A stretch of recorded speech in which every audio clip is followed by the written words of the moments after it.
और ये क्या तमाशा बना रखा है, हजारों की तादाद ले जाके धरने पर बैठ जाओगे, हमें तो इस्तीफा चाहिए। कल से तो तुम वहाँ पर लाखों के तादाद में लोग ले जाओगे जंतर मंतर पर और वहाँ पर धरना दोगे, वहाँ पर चिल्लाओगे कि हमें तो हिंदुस्तान को पाकिस्तान बनाना है। ये थोड़ी संभव है।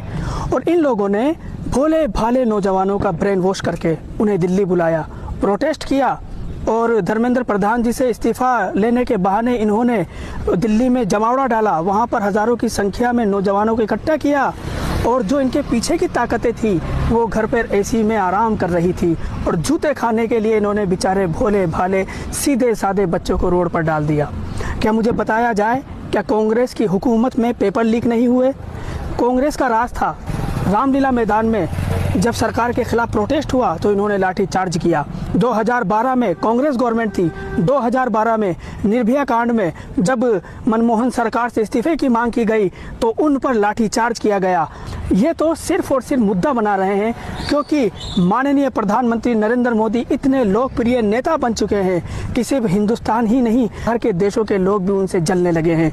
तो ये जो कॉकरोच जनता पार्टी के बैक सपोर्ट में है, ये हिंदुस्तान का भला चाहने वाले लोग नहीं है, ये सब विदेशी ताकतें हैं जो हिंदुस्तान में टुकड़े करवाना चाहते हैं। तो नौजवानों, मैं भी आपसे कह रहा हूँ कि इनके बहकावे में हरगिज ना आए। ये आपको गुमराह कर रहे हैं, आप लोगों को मोहरा बनाकर अपनी राजनीति चमकाना चाहते हैं। अस्सलामु अलैकुम वरहमतुल्लाहि वबरकातुहू। दोस्तों, ये हैं उमर फारूक अशरफी। इनकी बातों को आपने सुना। हजरत वाला आपसे इसी तरह की उम्मीद की जा सकती थी और आप बिल्कुल इसी उम्मीद पर पूरे उतरे।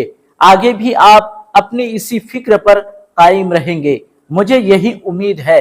रही बात जंतर मंतर एहतजाज की या नीट पेपर लीक की, तो हजरत वाला वो पढ़े लिखे लोगों का मामला है, आपको समझ में नहीं आएगा, आप रहने ही दीजिए। ऐसे लोगों ने ही अपना ईमान बेच दिया है और कहते हैं हम अशरफी हैं। क्या तुम्हें अल्लाह के घर जवाब नहीं देना?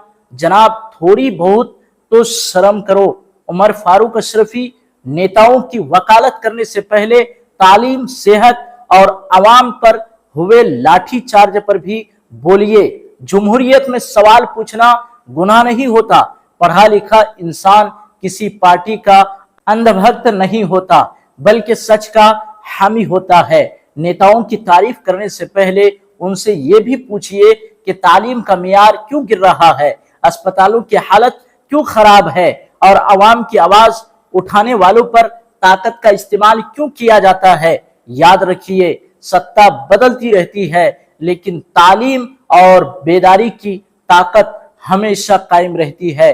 जो शख्स तालीम और आइन की ताकत को समझ लेता है वो किसी भी नेता का अंधा हिमायती नहीं बनता, बल्कि अवाम के मफाद में सवाल पूछता है। जमहूरियत में सबसे बड़ा फर्ज किसी पार्टी का नहीं बल्कि सच और अवाम का साथ देना है।